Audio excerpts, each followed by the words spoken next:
नमस्कार दोस्तों, मैं सलीम गांधी एक बार फिर हाजिर हूँ आपके बीच इतिहास के कुछ प्रश्न लेकर।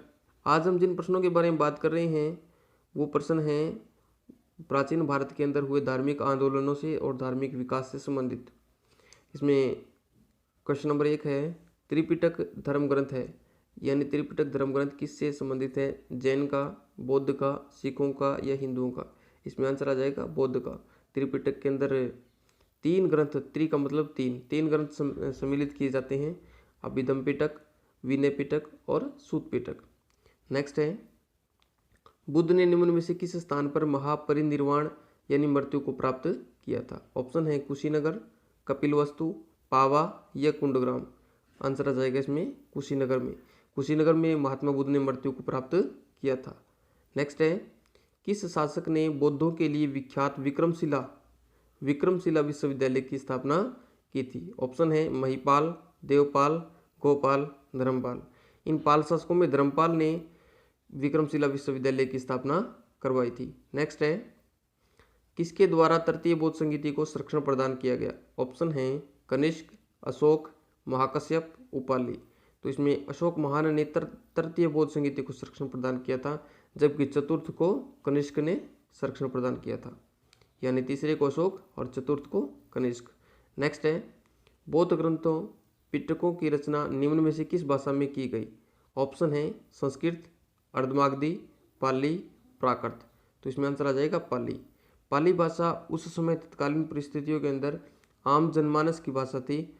इसी कारण जो बौद्ध धर्मग्रंथ है पिटकों की रचना इस भाषा में की गई, ताकि ज़्यादा से ज़्यादा लोगों के बीच में ये बातें पहुंच सके। और इसी कारण बौद्ध धर्म जो है वो ज़्यादा प्रगति को, यानी इसका ज़्यादा प्रचार प्रसार हुआ। नेक्स्ट है, सांची क्यों विख्यात है?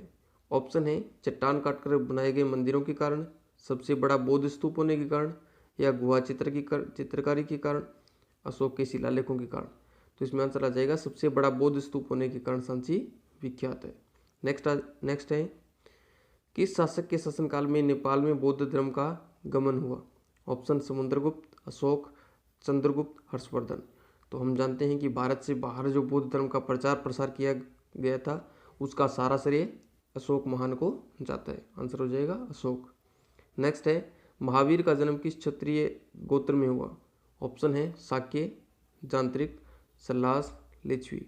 तो जांत्रिक में महावीर स्वामी का जो जांत्रिक गोत्र है उसमें महावीर स्वामी का जन्म हुआ था, जबकि शाक्य गोत्र में महात्मा बुद्ध का जन्म हुआ था।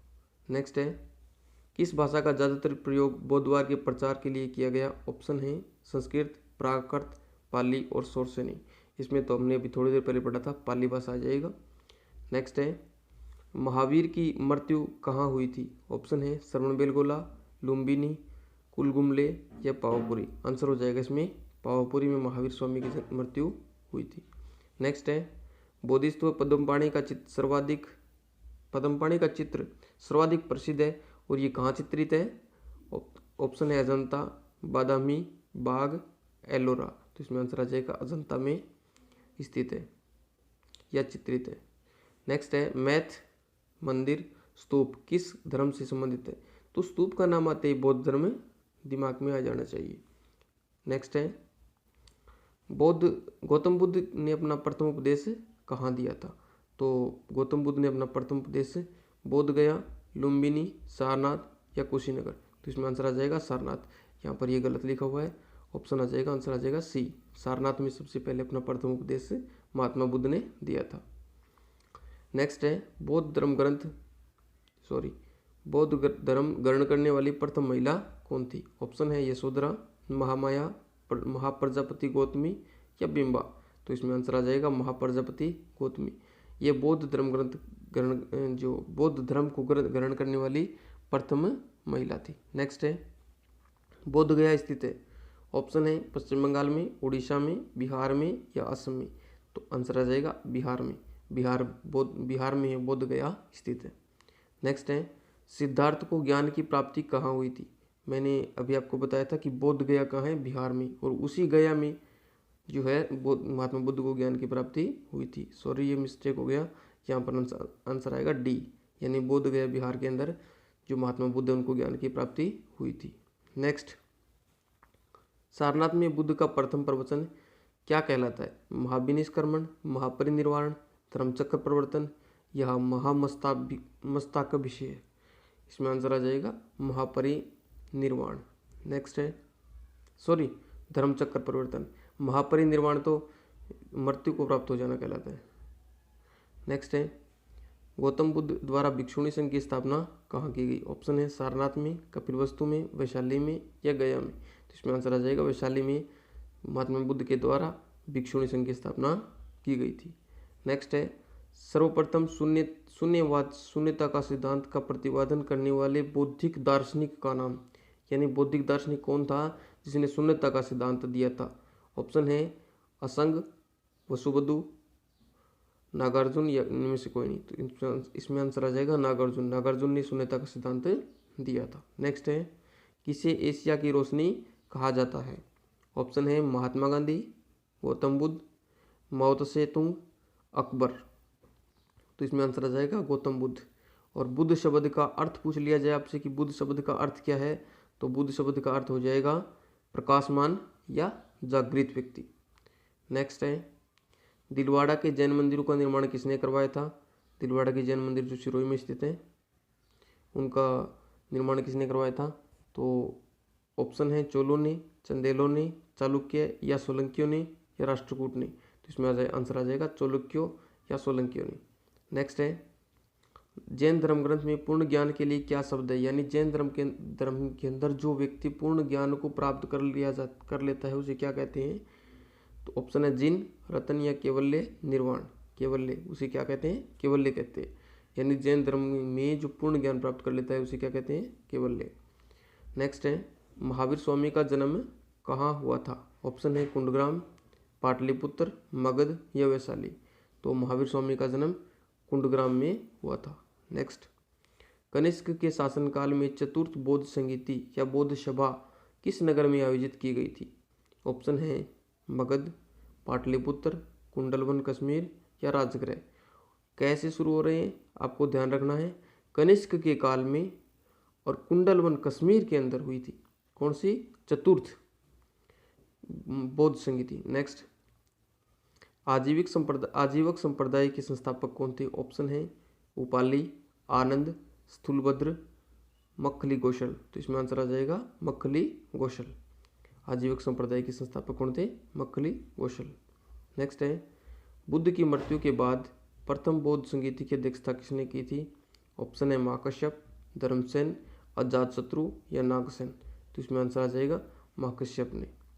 नेक्स्ट है स्याद्वाद सिद्धांत है लोकायत धर्म का, शैव धर्म का, जैन धर्म का या वैष्णव धर्म का। तो इसमें आंसर आ जाएगा जैन धर्म का। स्याद्वाद सिद्धांत क्या कहता है कि कोई भी ज्ञान होता है ना, ज्ञान उसको अलग अलग दृष्टिकोण से अलग अलग प्रकार से कहा जा सकता है। यानी एक ही बात को हम अलग अलग दृष्टिकोण से देख सकते हैं या ज्ञान को अलग अलग दृष्टिकोण से देख सकते हैं। ये स्याद्वाद का सिद्धांत है और ये जैन धर्म से संबंधित है। नेक्स्ट है बौद्ध शिक्षा का केंद्र था। ऑप्शन है विक्रमशिला, वाराणसी, गिरनार, उज्जैन। तो प्रथम प्रश्न था हमारा कि विक्रमशिला विश्वविद्यालय जो बौद्ध शिक्षा के लिए प्रमुख था। तो आंसर क्या आ जाएगा इसमें? विक्रमशिला। नेक्स्ट भारत में सबसे बड़ा बौद्ध स्तूप कहाँ स्थित है? ऑप्शन है सांची, सारनाथ, अजंता या गया। तो इसमें आ जाएगा सांची। हमने पहले भी पढ़ा था, पहले भी प्रश्न आया था कि सांची का स्तूप क्यों प्रसिद्ध है। सांची क्यों प्रसिद्ध है? सबसे बड़ा बौद्ध स्तूप होने के कारण। तो इसमें आंसर आ जाएगा सांची। नेक्स्ट है निम्न में से किस ग्रंथ में सर्वप्रथम देवकी के पुत्र श्री कृष्ण भगवान का वर्णन किया गया है? ऑप्शन है महाभारत, छंदगयो उपनिषद, अष्टाध्यायी, भागवत पुराण। तो इसमें आंसर आ जाएगा बी, छंदगयो उपनिषद में। नेक्स्ट है जैन धर्म में प्रथम विभाजन के श्वेतांबर के संस्थापक थे। देखो जैन धर्म आगे चलकर दो भागों में बंट गया था, दो संप्रदायों में। एक कहलाए श्वेतांबर, एक कहलाए दिगंबर। जो श्वेतांबर थे वो सफ़ेद वस्त्र धारण करते थे। दिगंबर थे वो जो अपनी चारों दिशाएं हैं उनको ही अपना वस्त्र मानते थे, यानी दिगंबर के अंदर वस्त्र धारण नहीं करते थे। तो ये पूछ रहा है श्वेतांबर संप्रदाय के संस्थापक कौन थे? तो इसमें आ जाएगा स्थूलभद्र। और दिगंबर की पूछ लिया जाए तो भद्रबाहु। नेक्स्ट है, प्रथम जैन महासभा का आयोजन कहाँ हुआ था। देखो जैन महासभाएं कितनी हुई थी, टोटल 2 हुई थी। प्रथम हुई थी पाटलिपुत्र में और दूसरी कहाँ हुई थी, वल्लभी, गुजरात के अंदर। नेक्स्ट है, जैन साहित्य का संकलन किस भाषा व लिपि में है। अगर पूछ लिया जाए आपसे कि जैन की जगह अगर हम बुद्ध की बात करें, बौद्ध साहित्य का संकलन किस भाषा में, तो आज किस में आ जाएगा, पाली में आ जाएगा। और जैन साहित्य के बारे में बात की जाए तो किस में आ जाएगा, प्राकृत और अर्धमागधी। ध्यान रखनी है कि जैन साहित्य प्राकृत और अर्धमागधी और पाली भाषा किससे संबंधित हो जाएगी, बौद्ध साहित्य से। नेक्स्ट है, कश्मीर में कनिष्क के काल में, इतना पढ़ते मेरे दिमाग में आ गया, तृतीय बौद्ध संगीति का आयोजन किया गया था।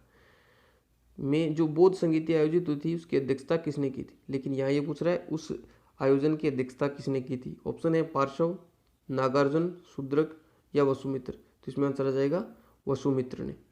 नेक्स्ट है, बौद्ध धर्म के महायान और हीनयान संप्रदायों में सर्वाधिक मौलिक अंतर कौन सा है।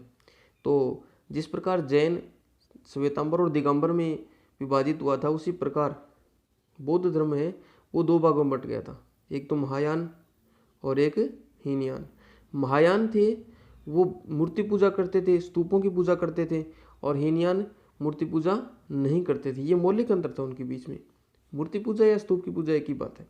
तो इसमें ऑप्शन है अहिंसा प्रबल, जाति रहित समाज, देवी देवताओं की पूजा या स्तूप पूजा। तो इसमें स्तूप पूजा आएगा। स्तूप शब्द जो है ना, स्तूप शब्द उनके लिए क्या, यानी स्तूप का मतलब होता है वस्तुओं का ढेर या वस्तुओं का संग्रह, उनकी पूजा। ये इसमें इन दोनों में मुख्य अंतर था। यानी महायान के स्तूप पूजा करते थे और हीनयान संप्रदाय स्तूप पूजा नहीं करते थे। नेक्स्ट है, जैन धर्म श्वेतांबर और दिगंबर संप्रदाय में कब विभाजित हुआ। यानी जैन है श्वेतांबर और दिगंबर में कब बंट गया था। तो इसमें ऑप्शन है चंद्रगुप्त मौर्य के समय, अशोक के समय, कनिष्क के समय, या इनमें से कोई नहीं। तो इसमें आ जाएगा चंद्रगुप्त मौर्य के समय जो जैन धर्म है वो श्वेतांबर और दिगंबर में विभाजित हो गया था। नेक्स्ट है, बौद्ध संगीतियों के 4 आयोजकों का सही क्रम कौन सा है। तो बौद्ध संगीति पहली हुई थी अजातशत्रु के समय, और दूसरी हुई थी कालाशोक के समय, और तीसरी हुई थी अशोक के समय, और चौथी हुई थी कनिष्क के समय। तो प्रथम अजातशत्रु, द्वितीय कालाशोक, तृतीय अशोक और चौथी कनिष्क। आंसर आ जाएगा डी, अजातशत्रु, कालाशोक, अशोक और कनिष्क। अजातशत्रु, कालाशोक, अशोक, कनिष्क।